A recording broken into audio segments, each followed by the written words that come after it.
Bon, coucou tout le monde, c'est Céline, bienvenue dans cette nouvelle vidéo. Donc aujourd'hui, je vais vous parler de la fameuse intervention que j'ai subie, qui est une sleeve, tout simplement.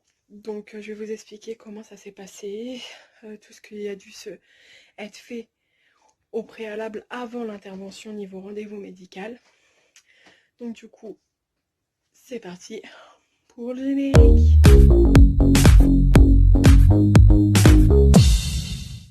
Donc avant toute chose, ce qu'il faut savoir, c'est qu'une sleeve, c'est tout simplement une réduction de l'estomac. Ce qui veut dire que lors de l'intervention chirurgicale, le chirurgien vous retire les trois quarts de votre estomac, dont l'organe de l'appétit, ce qui fait qu'après l'intervention, vous n'avez plus, logiquement, vous ne ressentez pas la faim, l'appétit ou quoi que ce soit. Et donc du coup, en fait, pour cette intervention-là, ce qui s'est passé, c'est qu'il faut un délai de 6 mois d'attente. En gros, moi, j'avais pris mon rendez-vous et tout au mois de septembre l'année dernière. Donc, du coup, on a commencé à faire le protocole, prendre les mesurations, etc. À savoir que l'opération doit être validée par la sécurité sociale. Et que moi, dans le cas dans lequel j'étais, au niveau de mon IMC, l'opération, il n'y avait pas à se poser de questions. Il n'y avait pas à se poser de questions. J'étais arrivée à un IMC où l'opération, ils pouvaient pas refuser. Mais avant de faire cette opération-là, faut vraiment être sûr de soi, etc. Faut pas que ce soit quelqu'un qui vous pousse, c'est de vous-même que vous devez prendre la décision. Oui, faut avoir la capacité d'avoir le délai d'attente de 6 mois, de machin, etc. Et donc du coup, le premier rendez-vous, donc ils vont prendre le poids, ils vont prendre les mesurations du ventre, des cuisses, voir la taille, donc pour gérer les MC, machin truc, etc. Et après, de là, suivant l'IMC que vous avez, vous rentrez soit dans la phase où, comme moi, l'opération est forcément acceptée par la sécurité sociale, soit vous êtes dans un IMC qui est encore tolérable, et dans ces cas-là, là, c'est à juger par rapport aux rendez-vous médicaux qu'il va y avoir par la suite, etc. Soit votre IMC est dans une phase où l'opération est refusée de base. Donc du coup, de là, moi, il m'a expliqué justement que moi, mon IMC, c'était une acceptation de base. Et de là, après, il a fallu que je fasse plusieurs examens médicaux, dont une prise de sang complète, un test urinaire. Il faut également faire un test psychiatrique, donc aller voir un psychiatre pour juger justement si mentalement parlant, vous êtes apte ou non à l'opération. Ensuite, il y a un examen cardiaque à faire. Il y a des échographies à faire, des radios, des scanners, tout ce qui est entre guillemets possible et inimaginable niveau examen à faire. Ensuite, donc une fois que tous ces examens sont faits, donc voilà, et on a 6 mois pour faire ces examens. Moi, là où j'ai été hospitalisée, d'ailleurs, je tiens à passer un gros big up aux équipes médicales qui se sont occupées de moi lors de mon hospitalisation, parce que franchement, c'était des équipes juste extraordinaires. Les personnes, elles étaient extrêmement gentilles, à l'écoute, attentionnées. Franchement, voilà. Si vous êtes dans la région parisienne, que vous voulez vous faire opérer, je vous conseille la clinique Les Charmilles à Arpajon. Après, certes, financièrement parlant, c'est pas non plus donné vu que c'est une clinique privée. Mais les équipes là-bas, les équipes de soins, elles sont vraiment extraordinaires. C'est des bijoux, ces gens qui travaillent là-bas. Et donc du coup, après tout ça, etc., sachant que moi, ce qui s'est passé, c'est que j'ai eu, parce qu'il y a aussi une fibroscopie à faire. Et donc moi, ce qui s'est passé, c'est que il y avait des examens que j'avais déjà faits au préalable, avant, par rapport à d'autres problèmes de santé. Mais là où moi, j'ai été hospitalisée, en fait, ils vous font venir 24 heures dans la clinique, où vous êtes hospitalisé 24 heures.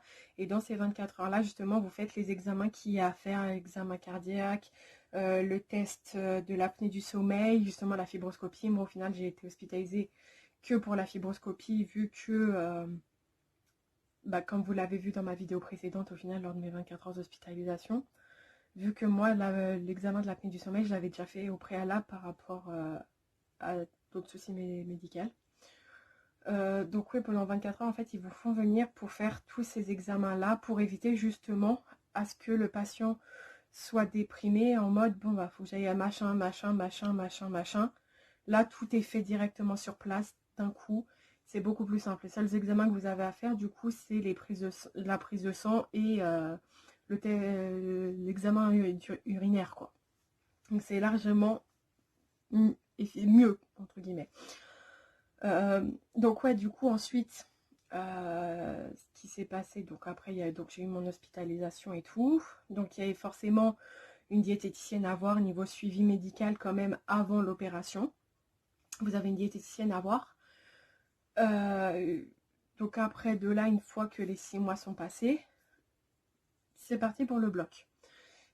À savoir que moi je suis rentrée le 20 avril 2021 à 10h et que j'ai été opérée vers midi dans ces eaux-là.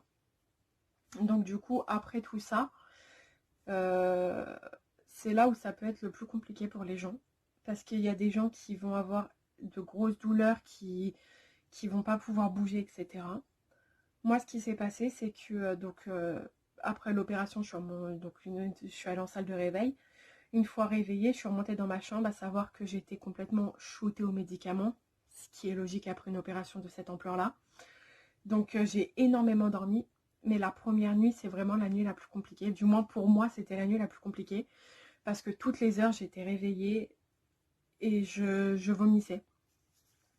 À savoir que quand on fait ce genre d'intervention, vous devez être à jeun à partir de minuit la veille, et vous ne pouvez pas manger ni boire tant que le chirurgien n'a pas donné l'autorisation. Donc ce qui fait que moi, le lundi 20, donc en gros à minuit, dans la nuit du lundi au mardi, à minuit pile, plus de cigarettes, plus de boissons, plus rien. Je me suis fait opérer donc vers midi. L'après-midi, je suis remontée tout dans ma chambre. Vers la fin d'après-midi, je pense, si je me souviens bien.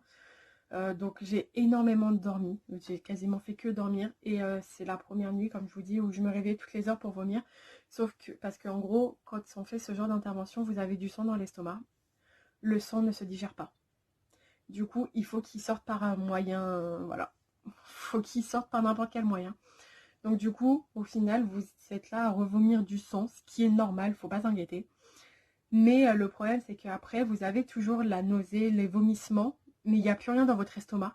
Ce qui fait que ça tire au niveau de l'estomac. Moi, c'est mon ressenti, moi, c'est ce que j'ai vécu. Hein. Donc, je vomissais, mais il y avait rien qui sortait. Donc, c'est comme si je vomissais de l'air, mais du coup, ça tirait sur mon estomac et ça me faisait un peu mal. Moi, c'est ce que j'ai vécu. Après, chaque personne vit les choses différemment. Il y a des gens qui, eux, vont avoir tellement mal qu'ils ne pourront pas bouger. Moi, au final, le mardi soir, je marchais déjà de mon lit aux toilettes, etc. Même si je me suis fait engueuler par l'infirmière parce que j'aurais dû l'appeler pour mon premier lever. Mais bon, je voyais pas l'intérêt de l'appeler si je pouvais marcher. Pour moi, il fallait qu'elle s'occupe de personnes plus importantes dans des cas plus importants que moi. Mais bon, il fallait que je l'appelle. Donc si vous vous faites opérer, appelez l'infirmière pour votre premier lever. Ça évitera de vous faire engueuler. Enfin bref. Donc du coup, après de là, le deuxième jour, c'est pareil, c'est compliqué parce que bon, on est sous perf, etc. pour pas se déshydrater. Mais il y a quand même la sensation de soif, de faim, surtout que si, comme moi, vous avez eu la phase de vomissement toute la nuit, en plus, il y a le sang qu'on vomit à un certain moment, du coup, il y a le goût de sang dans la bouche qui fait que c'est pas très agréable. Mais donc, du coup, c'est pareil. Donc, moi, le deuxième jour, j'étais un peu, quand même, toujours un peu fatiguée, mais j'arrivais quand même un peu à marcher, à sortir. J'ai pu aller fumer seulement à partir du mercredi. Bah, de toute façon, le mardi, j'étais pas en état de bouger, de sortir dehors pour fumer une cigarette. Hein. Ça, c'est clair et net. Et donc, à partir du mercredi soir, ils ont accepté à ce que je boive soit un bouillon, soit une tisane. Donc, moi, j'ai pris la tisane. Après, chaque hôpital est différent, etc. Donc, j'ai pu aussi également me mettre à l'eau. Et après, c'est pareil. La deuxième nuit, c'est un petit peu compliqué. Bah, évidemment, parce qu'il y a de la tension à prendre, il y a la température à prendre. Il y a les piqûres à faire pour éviter les phlébites, pour éviter les coagulations, les caillots de sang, etc. À savoir que ces piqûres-là, il y en a encore après l'opération, donc il faut gérer, avoir une infirmière à disposition pas trop loin de chez soi pour faire le traitement des piqûres et le changement de pansement sur les 2 semaines après l'opération. Donc ouais, le deuxième jour, donc j'ai ma mère qui est venue me voir, j'étais quand même encore un peu fatiguée, ce qui est normal après une intervention comme ça. Mais je pouvais vraiment bouger, etc. Savoir que il faut marcher une demi-heure à 1 heure par jour après ce genre d'intervention. Et le plus important à savoir au niveau du chirurgien et de l'infirmière, c'est savoir si on a eu des gaz. À savoir que moi, ça a mis extrêmement longtemps à arriver parce que j'avais énormément d'euros, mais pas du tout de gaz. Jusqu'au jeudi où là, du coup, ils étaient tous soulagés parce que j'avais enfin eu un gaz. Mais du coup, voilà, après, donc le mercredi soir, comme je vous dis, avant que le chirurgien autorise pas de boisson ni rien, pas même boire de l'eau, c'est interdit. Donc du coup, jusqu'au mercredi soir, donc du lundi, dans la nuit du lundi au mardi minuit jusqu'au mercredi soir où j'ai eu le droit d'avoir une tisane, je ne pouvais rien avaler, que ce soit liquide, solide, c'est même pas la peine d'y penser, mais je ne pouvais pas boire ni rien. Donc du coup, après le jeudi matin, donc j'ai eu un petit thé, etc., un petit thé. Et le jeudi soir, parce que le jeudi midi, je n'ai rien eu, le jeudi soir, j'ai eu un bouillon, un yaourt nature et une compote. Sachant que la compote, c'était la marque Charles et Alice, pomme, bio, enfin presque sans sucre, quoi. Et que du coup, bah, évidemment, là, ils vous donnent ça parce que c'est la phase bouillon, compote, yaourt. Mais c'est à vous de juger ce que vous mangez. Moi, je sais que le bouillon, j'ai pris que la moitié du bouillon et la compote, je ne l'ai même pas fini. Le yaourt, j'y ai même pas touché à ce moment-là. Parce que mon estomac ne pouvait pas tout prendre. Ça, c'était une certitude. Donc, du coup, j'ai mangé ce que je pouvais. Et à partir du moment où mon ventre commençait à me dire stop, c'est là où il faut s'arrêter. Parce que si vous continuez alors que votre estomac vous dit stop, c'est là où l'opération ne servira complètement à rien. Et ensuite, du coup, le vendredi matin, j'ai eu ma petite tisane, etc. Et le vendredi, donc après, j'ai pu sortir. À savoir que c'est pareil, ça dépend des personnes. La phase bouillon, compote et yaourt peut être plus ou moins longue. Moi, je l'ai eu du coup du mercredi soir au vendredi matin. Mais il y a des gens qui peuvent l'avoir pendant 3 semaines, un mois, ça dépend des gens. Je sais que moi, le vendredi, quand je suis sortie de l'hôpital, le chirurgien m'a dit que je pouvais commencer déjà à manger tout ce qui était mixé. En gros, donc de la purée, je pouvais manger tout et n'importe quoi tant que c'était mixé, texture purée. Et d'ailleurs, je suis encore à cette phase-là, au jour d'aujourd'hui, 2 semaines après l'opération. À savoir que je dois manger comme ça jusqu'à la fin du mois. Mais après, certaines personnes sont différentes. Comme je vous dis, la phase bouillon peut durer 3 semaines. Comme moi, elle a duré même pas 3 jours. Chaque personne est différente, chaque chirurgien est différent. Donc, du coup, oui, donc l'alimentation, c'est pareil. Vous mangez beaucoup moins et plus éparpillé dans la journée. Je sais que moi, j'ai le droit à 5 entre guillemets repas par jour. En mode, le matin, j'ai mon petit déjeuner. Le midi, je mange. Le soir, je mange. Et j'ai le droit jusqu'à deux petites collations. En mode, par exemple, une sorte de smoothie à la fraise, etc., qui fait une collation et en même temps un repas. Donc j'ai le droit d'en avoir 1 à 2 par jour, etc. Savoir que si vous prenez un jus d'orange ou une tisane ou un thé, c'est considéré comme un repas. Donc moi, le matin, j'ai mon petit jus d'orange. Le midi, je mange mon repas. Dans l'après-midi, bah, je prends une petite collation, un petit smoothie ou un petit suisse ou un petit yaourt, à savoir qu'il faut manger le moins de sucre possible, que vous n'avez pas le droit à tout ce qui est épices, à tout ce qui est poivre. Le sel, c'est vraiment en très petite quantité, juste une pincée pour assaisonner le repas. Les fruits trop sucrés, c'est interdit. Les fruits trop acides, pour moi, c'est à éviter parce que mon estomac me met un stop quand c'est trop acide. Mais donc du coup, l'après-midi, donc soit c'est une petite compote, c'est encore si je la mange en entière, ou alors un petit smoothie. Le soir, je fais mon petit repas et après, pendant la soirée, justement, je prends soit une petite tisane, soit une petite compote, un petit smoothie, suivant mes envies. Donc au niveau quantité, moi je sais que je ne peux pas avaler plus de 100 grammes par repas. Si j'essaye d'avaler ne serait-ce que plus de 100 grammes, ça passe pas. Voilà, c'est 100 grammes maximum, mélange viande et légumes. Ça c'est clair et net. Il faut savoir aussi que là actuellement j'ai déjà perdu 5 kilos en 2 semaines depuis l'intervention. Justement une fois que je suis rentrée de l'hôpital, donc j'ai dû contacter l'infirmière pour qu'elle me fasse mes soins, donc les piqûres comme je vous expliquais, pour éviter d'avoir des coagulations au niveau du sang. J'avais une prise de sang à faire chaque semaine pour vérifier mes plaquettes et les pansements à faire. Parce que cette opération-là, en fait, elle se déroule en mode où vous avez 6 petites incisions au niveau de l'estomac pour faire passer tout ce qui est caméra, pince, etc. Et vous êtes intubé également pour justement pouvoir couper l'estomac, machin truc, etc. C'est pas une opération clairement où on vous ouvre le ventre, on vous retire l'estomac et puis voilà, c'est vraiment des petites incisions, etc. Mais il faut l'infirmière pour faire les soins, pour voir si les plaies sont bien propres, si tout se passe bien, pour changer les pansements également. Et donc du coup là, au jour d'aujourd'hui, là je fais cette vidéo là, j'ai vu mon chirurgien ce matin. Donc comme je vous dis, je dois continuer le mixer jusqu'à la fin du mois. Mais ce matin, il m'a retiré les points de suture. Les pansements n'ont plus à être utiles. Pour lui, il faut laisser à l'air les plaies.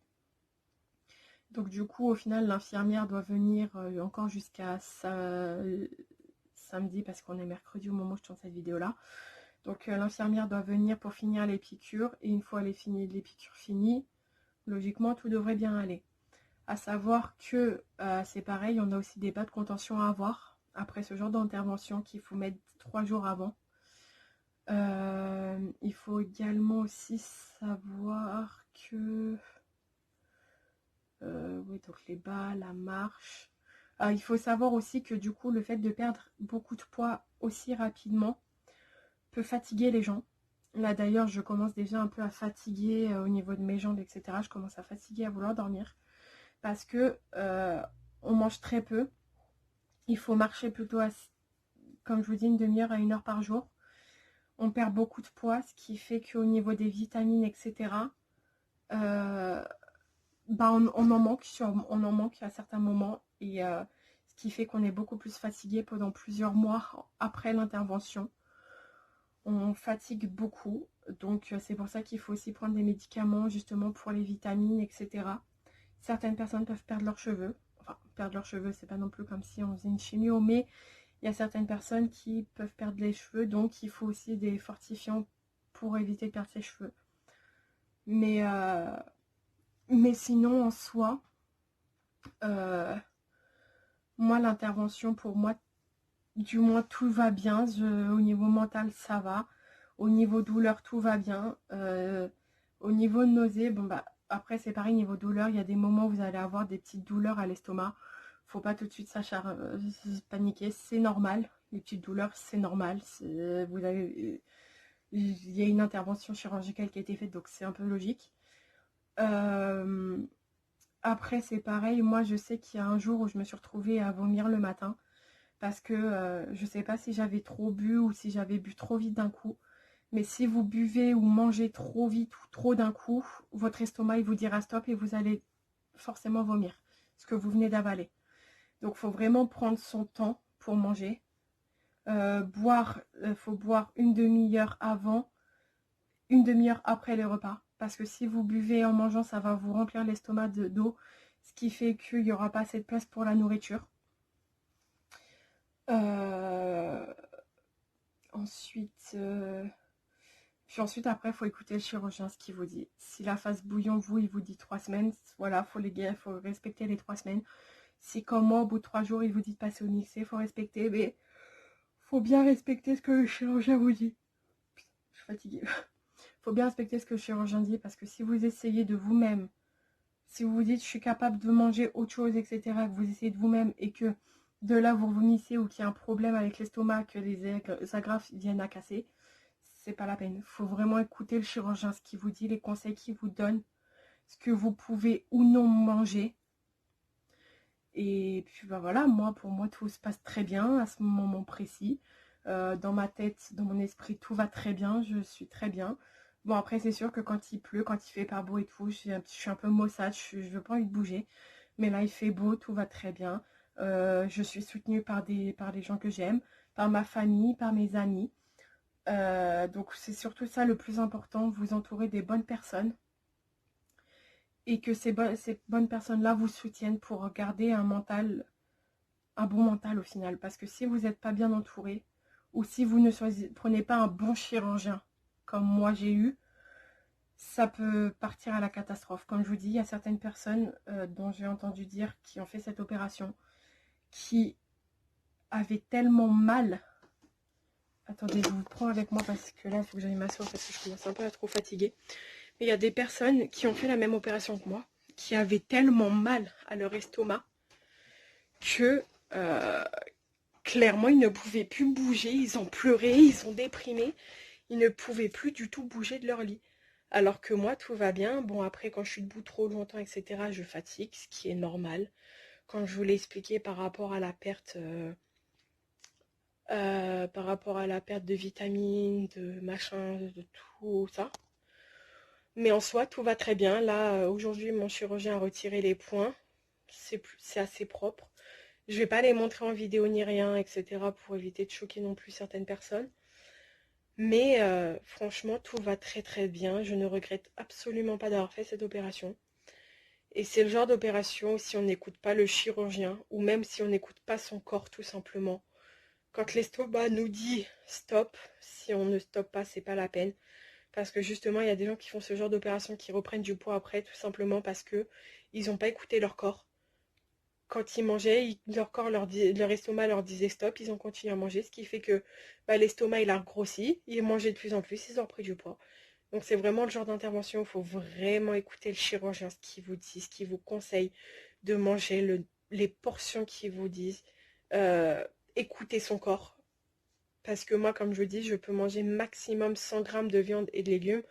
Mais il y a des moments où, au niveau repas, je ne mange pas plus de 30 grammes. 2 cuillères à café de compote, comme ce midi. J'ai mangé 2 cuillères de compote, peut-être 3 grand max, je sais plus exactement. Mais euh, c'était tout. Je pouvais pas manger plus, quoi. Donc, il faut vraiment apprendre à écouter son corps. Il faut vraiment s'entourer de bonnes personnes qui sont là pour vous soutenir, euh, qui sont là pour vous aider en cas de problème. Et surtout, écouter le chirurgien. Donc voilà, pour moi, mon expérience au niveau de cette opération. Donc du coup, on arrive à la fin de la vidéo. Vous pouvez toujours vous abonner pour voir la suite des vidéos qui vont sortir.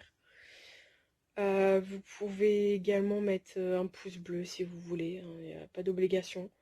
Vous pouvez toujours commenter cette vidéo si vous voulez faire ce genre d'intervention ou si vous-même vous avez vécu ce genre d'intervention et que pour vous ça ne s'est pas passé comme moi.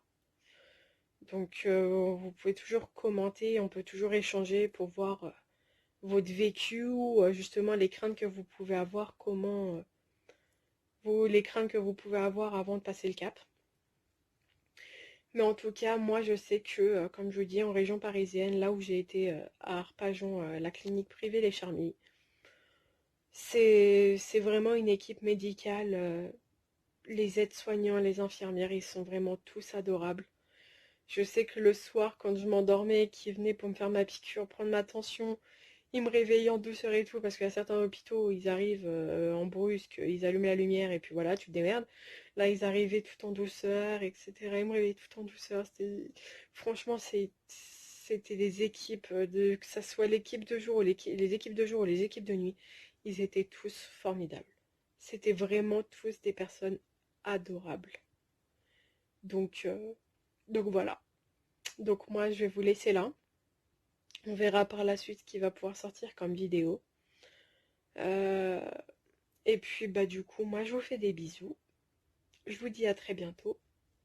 C'était Céline. Bisous.